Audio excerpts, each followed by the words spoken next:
Accepting payments with Stripe is a streamlined process that allows businesses to securely process online transactions. Here's a step-by-step guide on how to accept payments with Stripe. Sign up for a Stripe account. Begin by signing up for a Stripe account on their website. Complete the registration process, verify your email, and log into your Stripe dashboard. Integrate Stripe. Choose the integration method that suits your platform or website. Stripe offers various options, including plugins, APIs, and SDKs for e-commerce platforms, websites, and apps. Configure settings. Customize your Stripe account settings in the dashboard.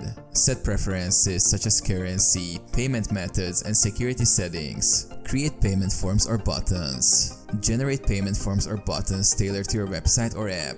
Customize these to collect payment details and specify purchase information.